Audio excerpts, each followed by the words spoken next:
Hello everyone, welcome back to my channel. और इस video में हम लोग देखने वाले हैं स्लिप का क्या इंपॉर्टेंस है इन एन इंडक्शन मोटर, क्यों ज़रूरी होता है।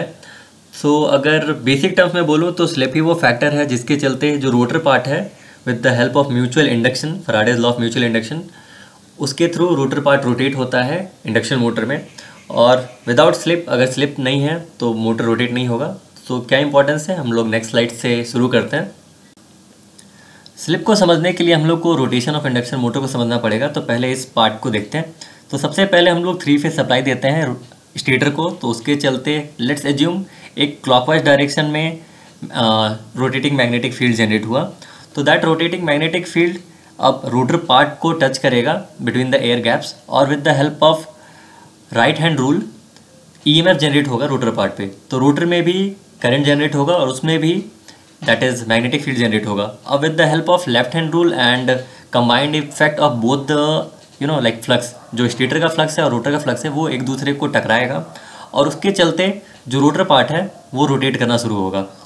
That is also with the help of Fleming's left hand rule. तो ये दोनों प्रिंसिपल वहाँ पे एक्ट होता है।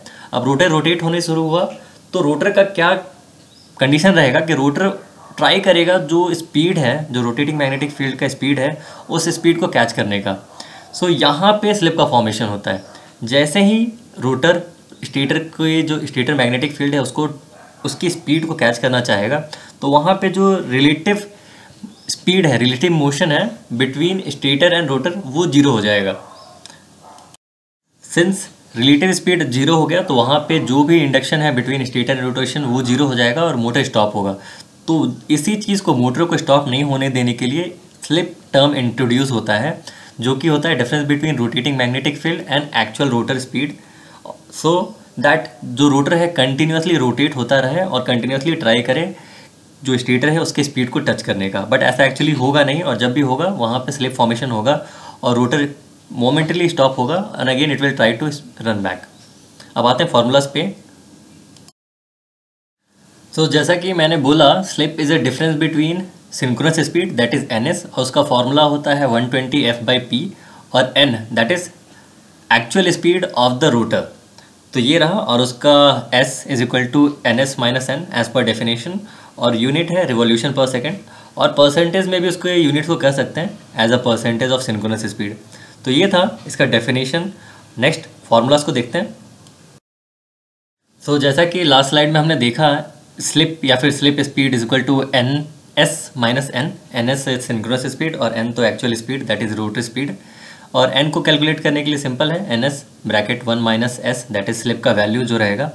परसेंटेज स्लिप का वैल्यू लिखा हुआ है, और ns उसका फॉर्मूला यहाँ पे मेंशन किया हुआ है।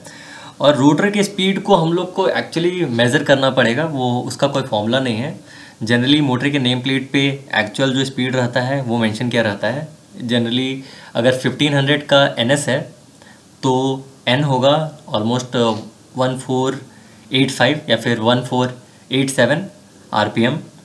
और रोटर स्पीड एक पर्टिकुलर लोड के अकॉर्डिंगली वेरी होता रहता है, हमेशा कांस्टेंट नहीं रहेगा। लोड कम ज़्यादा होगा तो रोटर स्पीड भी वेरी करेगा, और उसको आप लोग tachometer, with the help of tachometer rotor speed को मेजर कर सकते हैं। फाइनली आते हैं हमारे लास्ट स्लाइड पे, that is why slip is important. Conclude करते हैं इस वीडियो को विद दिस स्लाइड। तो ये एक बात तो बिल्कुल क्लियर है, जो रोटर का स्पीड है, एक्चुअल स्पीड है, वो रोटेटिंग मैग्नेटिक फील्ड की स्पीड से हमेशा कम रहेगा।